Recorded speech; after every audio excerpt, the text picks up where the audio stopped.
Hello everyone, आज हम current affair की एक इंटरनेशनल न्यूज़ को कवर करेंगे। न्यूज़ है, जंग का आबादी पर हो रहा है असर। रूस अब स्कूली लड़कियों को बच्चा पैदा करने के लिए देगा रुपए। तो ये न्यूज़ हमने हिंदुस्तान न्यूज़पेपर से ली है और इसने बहुत सारे न्यूज़पेपर्स ने इसको कवर किया है। तो आगे देखिए ये न्यूज़ चर्चा में क्यों चल रही है। रूस बीते 3 साल से ज़्यादा समय में यूक्रेन के साथ जंग में उलझा हुआ है। इस लड़ाई का सीधा असर रूस की जनसंख्या पर पड़ रहा है। सबसे पहले मैप पर लोकेशन देख लीजिए रूस और यूक्रेन की। तो ये देखिए, ये जो ग्रीन पार्ट है ये पूरा रशिया का है, रूस का, और ये जो छोटा सा ऑरेंज पार्ट दिख रहा है ये यूक्रेन का है। अगर इसको हम जूम करके देखेंगे तो ये देखिए अच्छे से जूम करके, ये है यूक्रेन का येलो वाला पूरा पार्ट और इसके साथ ये रशिया है। और ये जो क्रीमिया है ये पहले यूक्रेन का पार्ट था, लेकिन अब क्या हुआ, रशिया ने इस पर कब्जा कर लिया है। और ये भी जो पार्ट है ये रेड और येलो में दिखा रहा है, ये भी अब रशिया इसको अपने कब्जे में लेने की कोशिश कर रहा है।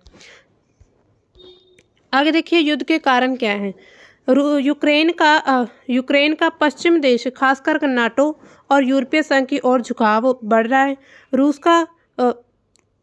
नाटो का पूर्व की ओर विस्तार उसकी सुरक्षा के लिए खतरा है। 2014 में यूक्रेन में रूस समर्थक राष्ट्रपति विक्टर यानुकोविच को हटाया जाना, रूस का क्रीमिया पर कब्जा। तो ये जो कारण है, युद्ध के कारण क्या है, सबसे पहले तो ये है कि यूक्रेन जो है वो नाटो को ज्वाइन करना चाहता है। और अगर नाटो पूर्व की तरफ आ जाएगा, अगर यूक्रेन उसे ज्वाइन कर लेता है तो नाटो पूर्व की तरफ आ जाएगा, जिसकी वजह से रूस को खतरा होगा।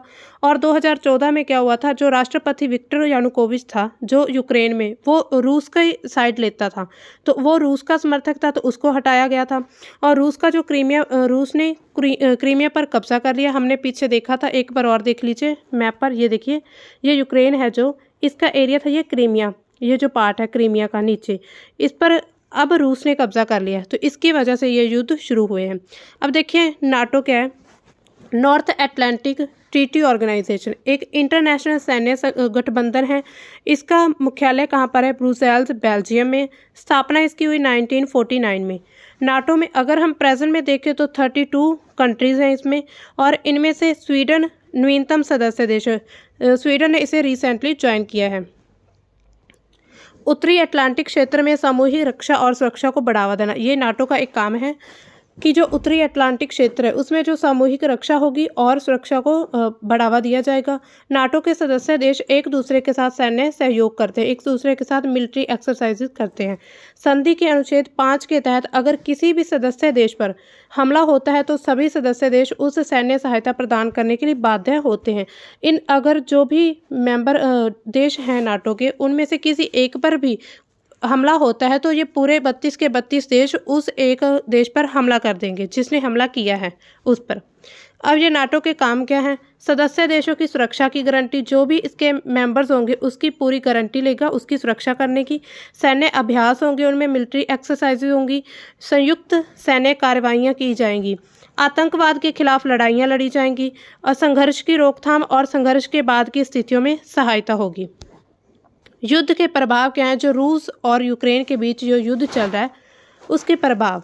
यूक्रेन से 60 लाख से अधिक शरणार्थी पड़ोसी देश जैसे कि पोलैंड, रोमानिया में चले गए हैं। यूक्रेन से जो लोग, युद्ध होने की वजह से लोगों ने अपना देश छोड़कर किसी और देश में चले गए। हजारों नागरिकों और सैनिकों की मौत हो चुकी है। यूक्रेन की जीडीपी में भारी गिरावट आई है और कृषि उत्पादन, विशेष रूप से अनाज का, वो प्रभावित हुआ, क्योंकि यूक्रेन विश्व का अन्न भंडार कहलाता था। तो अब क्या, वहाँ पर अनाज की कमी होगी क्योंकि कृषि का क्षेत्र बहुत प्रभावित हो चुका है युद्ध के कारण।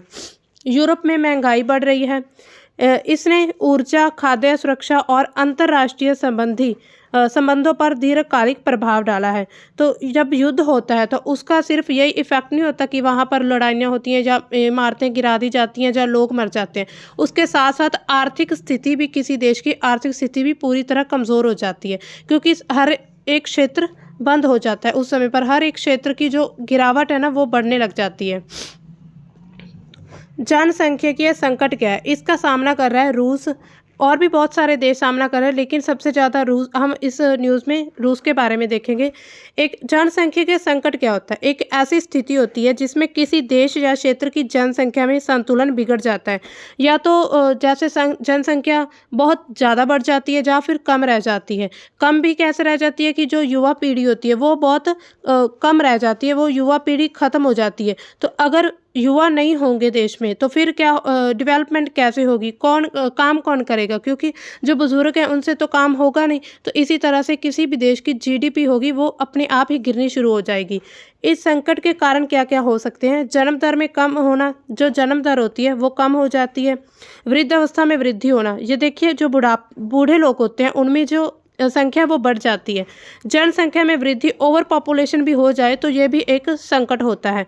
लिंग अनुपात होता है, जैसे मान लीजिए कि लड़कियों की संख्या कम हो तो लड़कों की संख्या ज़्यादा, इस तरह जो संतुलन है वो पूरी तरह बिगड़ना शुरू हो जाता है। और ये जो कारण है इसके,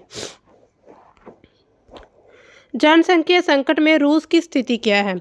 ये जो संकट है जनसंख्या संकट, इसमें रूस की क्या सिचुएशन है? अब तक रूस ने लगभग 2,50,000 सैनिकों की जान चली गई है। विश्व बैंक के आंकड़ों के मुताबिक अब तक रूस इस समस्या से जूझ रहा है। तो देखिए 3 साल से ज़्यादा टाइम हो गया इस युद्ध को चलते हुए, लेकिन अब तक रूस इस समस्या का सामना कर रहा है। क्यों? क्योंकि वहाँ के जो सैनिक है उन देखिए 2.5 लाख के करीब सैनिकों की मृत्यु हो चुकी है। तो वहाँ पर क्या होगा? फिर युवा पीढ़ी अपने आप ही कम होती चली जाएगी। रूस में महिला जन्म दर 1.42 है। अगर जन्म दर कम होगी महिलाओं की तो अगर महिलाएं कम होंगी तो फिर पॉपुलेशन कैसे बढ़ेगी? मृत्यु दर में भी उछाल देखा गया है। उछाल मीन्स कि मृत्यु दर बहुत ज़्यादा बढ़ चुकी है। रूस को आर्थिक और सामाजिक समस्याएं हो रही हैं। अब देखिए इकोनॉमिकली भी होंगी और सोशल जो प्रॉब्लम्स होती है वो भी क्रिएट होंगी, जैसे कि श्रम शक्ति में कमी होती है, पेंशन प्रणाली पर दबाव पड़ रहा है। अगर युवा नहीं होंगे तो क्या होगा? वहाँ पर काम कौन करेगा? कोई भी नहीं। फिर बुजुर्ग लोग क्या करेंगे? बुजुर्गों को तो पेंशन देनी पड़ती है ना, तो पेंशन प्रणाली पर दबाव पड़ रहा है और सामाजिक सेवाओं पर भी दबाव पड़ना शुरू हो गया है। जनसंख्या के संकट कम करने के लिए योजनाएं कौन सी हैं? ये रूस ने कौन सी योजनाएं लागू की हैं, या कोई और दूसरे देश क्या क्या योजनाएं बना रहे हैं? रूस के एक प्रांत ओरियोल में स्कूली उम्र की लड़कियों को बच्चा पैदा करने पर इनाम देने की घोषणा की गई है। तो ये देखिए ये मेन न्यूज़ इसी पर फोकस किया गया है कि जो रूस है वहाँ पर एक योजना लागू की गई है कि स्कूली उम्र की जो लड़कियां अगर बच्चे पैदा करेंगी तो उनको इनाम दिया जाएगा। ये सब क्यों कर रहा है रूस? क्योंकि अपनी पॉपुलेशन बढ़ाना चाहता है, उसका जो संतुलन बिगड़ चुका है उसको बिल्कुल बैलेंस करना चाहता है। इसकी जानकारी वहाँ के गवर्नर आंद्री क्लिचकोव ने दी है। तो जो वहाँ के गवर्नर है उन्होंने अनाउंस किया है इस योजना को। इस योजना के मुताबिक क्या होगा? छात्राओं को 1 लाख रूबल की राशि दी जाएगी। इसके साथ एक और योजना में संशोधन किया गया है। दूसरी योजना में भी इसके साथ ही अमेंडमेंट की गई है कि मां बनने वाली औरतों को भी वित्तीय सहायता दी जाएगी, उनको भी फाइनेंशियली सपोर्ट किया जाएगा। रूसी राष्ट्रपति पुतिन ने भी बड़े परिवारों की महिलाओं को कम से कम 3 बच्चे पैदा करने के लिए जोर दिया है। रूस के जो राष्ट्रपति हैं व्लादिमीर पुतिन, उन्होंने भी अनाउंस किया है कि जो बड़े परिवार की महिलाएं हैं अगर वो कम से कम 3 बच्चे पैदा करेंगी तो उनको भी फाइनेंशियली सपोर्ट किया जाएगा। इसके अलावा दुनिया में चीन, जापान, कोरिया जैसे कई देश इस संकट से और बूढ़ी हो रही जनसंख्या से जूझ रहे हैं। कई देशों की सरकारें युवा जोड़ों को बच्चा पैदा करने के लिए लाखों रुपए दे रही हैं। तो कुछ देश ऐसे भी हैं जैसे चीन, जापान, कोरिया जो इस समस्या का सामना कर रहे हैं और इसके साथ ही वहाँ की योजनाएं बनानी शुरू कर रहे हैं कि अब हम अपनी जनसंख्या, अपने देश की जनसंख्या को कैसे उसको बैलेंस करेंगे। गवर्नर का क्या जवाब है? जो रूस का गवर्नर है उसका जवाब क्या है? कहता है कि ऐसी उसकी आलोचना भी, इस योजना की आलोचना भी की जा रही है। इसमें गवर्नर का जवाब क्या होता है कि ऐसी स्थिति में युवा लड़कियां अक्सर विवादास्पद निर्णय लेती हैं। हमारा काम उनका समर्थन करना है, बच्चे के जीवन और मां के स्वास्थ्य को बचाने में मदद करना है। तो गवर्नर का कहना है कि हम सिर्फ बच्चे के जीवन और मां के स्वास्थ्य को बचाने के लिए योजनाएं शुरू कर रहे हैं। उन्होंने लोगों से अपील की है कि वे इसे सनसनीखेज हेडलाइन के बजाय सामाजिक समर्थन के रूप में देखें। तो वो लोगों से कहते हैं कि आप भी इसे सामाजिक समर्थन के रूप में इसे देखें। ये कोई हेडलाइन मतलब जो सनसनीखेज खबर नहीं है, इसको भी आप लोग सपोर्ट करिए। तो ये गवर्नर का कहना है। अब देखिए रूस के बारे में थोड़ा हम स्टार्ट कर लेते हैं। रूस की राजधानी क्या है, या सबसे बड़ा शहर कौन सा है, मॉस्को। और यहाँ पर सरकार कौन सी है, राष्ट्रपति महासंघ सरकार है। राष्ट्रपति यहाँ के कौन है, व्लादिमीर पुतिन है। और प्रधानमंत्री कौन है, दिमित्री मेदवेदेव हैं। तो ये आपको याद रखना पड़ेगा। यूक्रेन के बारे में देखिए, यूक्रेन की राजधानी या सबसे बड़ा शहर कौन सा है, कीव। वहाँ की सरकार, यूक्रेन में कौन सी सरकार है, एकात्मक अर्ध अध्यक्ष गणतंत्र, मतलब अर्ध गणतंत्र है।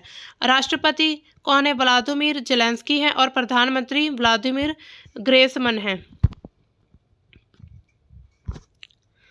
अब देखिए यूक्रेन की जो बाउंड्रीज हैं वो कौन कौन सी कंट्रीज के साथ मिलती हैं। देखिए जो पूर्व में रूस है, पूर्व में इसके रूस है। ये देखिए ये पूरा ये जो पार्ट है ये यूक्रेन का है। इसके ईस्ट में कौन है, ये देखिए रशिया है। और उत्तर में बेलारूस है। यहाँ पर देखिए नॉर्थ में बेलारूस और पोलैंड आते हैं साथ में। ये देखते मैप पर भी देखिएगा, स्लोवाकिया। पश्चिम में हंगरी, यहाँ पर देखिए पश्चिम में यहाँ पर हंगरी है, रोमानिया एवं मोल्डोवा। और दक्षिण में काला सागर है। देखिए साउथ में इसके ब्लैक सी है और ओजोव सागर है यहीं पर।